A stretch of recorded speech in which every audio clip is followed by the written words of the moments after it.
آج اپنی طاقت اور اپنے نشے کی بنیاد پر، اپنی جوانی اور اپنی خواہشات کی بنیاد پر یہ اپنے آپ کو طاقتور سمجھتا ہے، یہ اتنا کمزور پیدا کیا گیا ہے، اتنا کمزور پیدا کیا گیا ہے کہ قرآن خود کہتا ہے خلق الانسان ضعیفا، انسان کمزور پیدا کیا گیا ہے۔ میرے عزیز، آپ انسان کی پیدائش پر غور کریں، انسان کو کس چیز سے پیدا کیا گیا ہے؟ اللہ فرماتا ہے خلق الانسان من صلصال کالفخار۔ میرے عزیز، اللہ تبارک و تعالی فرماتا ہے کہ انسان کو بجتی ہوئی کھنکتی ہوئی مٹی سے پیدا کیا گیا ہے۔ کہیں مائے تین کا تذکرہ ہے، کہیں نطفے کا ذکر ہے۔ انسان تو جس مٹی سے بنا ہے وہ مٹی بدبودار گارا ہے۔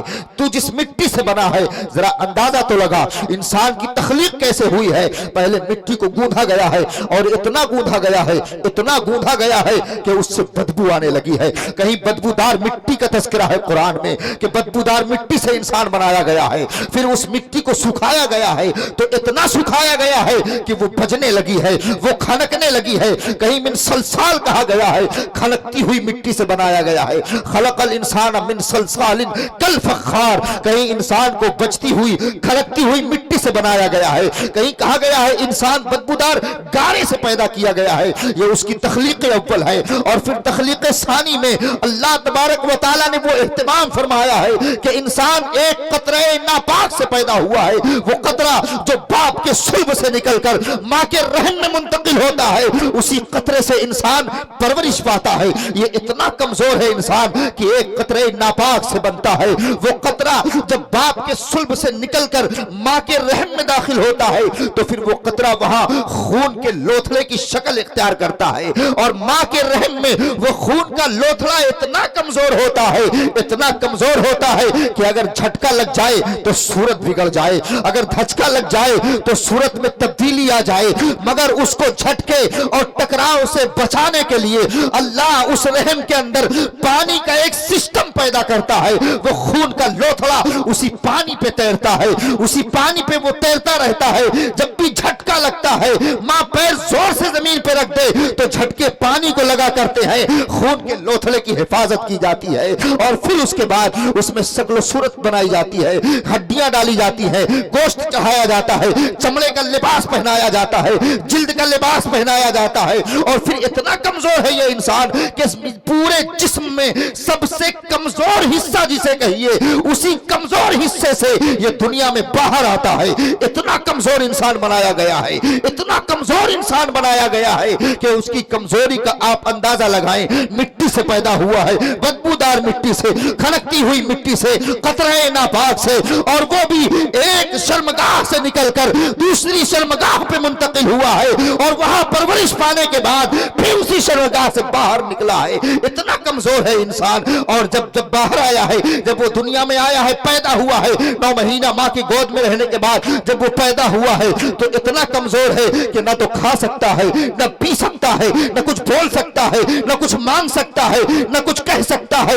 اتنا کمزور ہے، اتنا کمزور ہے۔ اب اللہ تبارک و تعالی نے ماں کو نرس بنا کر کے لگا دیا ہے۔ اللہ نے ماں کے دل میں بیٹے کی محبت پیدا کر دی ہے، ورنہ وہ بیوی جو نزاکتوں کی بنیاد پر اپنے شوہر کے کپڑے دھونے سے انکار کر دے، بھلا اس عورت کو کیا پڑی ہے کہ وہ اپنے بچے کا پاخانہ صاف کرے، وہ اپنے بچے کا پیشاب صاف کرے، وہ اپنے بچے کو گیلے کپڑے سے بچانے کے لیے خود گیلے بستر پہ سو جائے، مگر اپنے بیٹے کو اپنے سینے پہ رات بھر سلاتی رہے۔ اللہ نے محبتیں پیدا کر دی، اللہ نے اسے نرس بنا کر کے لگا دیا، اللہ نے اسے دایا بنا کر کے لگا دیا۔ 2 سال تک وہ اپنا خون جگر پلاتی رہی، تب جا کر کے اس کے اندر کچھ طاقت آئی، تب جا کر کے اس کے اندر کچھ توانائی آئی، اور جب 2 سال کا ہوا تب بھی عقل و شعور ابھی ٹھکانے پہ نہیں ہے، دھیرے دھیرے پروان چڑھتا رہا، بچپن کی دہلیز سے نکلا، جوانی پہ قدم رکھا، 18-20 سال کا ہوا تو جوان ہوا، لیکن ابھی شعور بالغ نہیں ہوا، 25-30 سال کی عمر پہ پہنچا تو شعور کو بلاغت ملی اور شعور اس کا پروان چڑھا، لیکن جیسے ہی 35 کے بعد ڈھلا،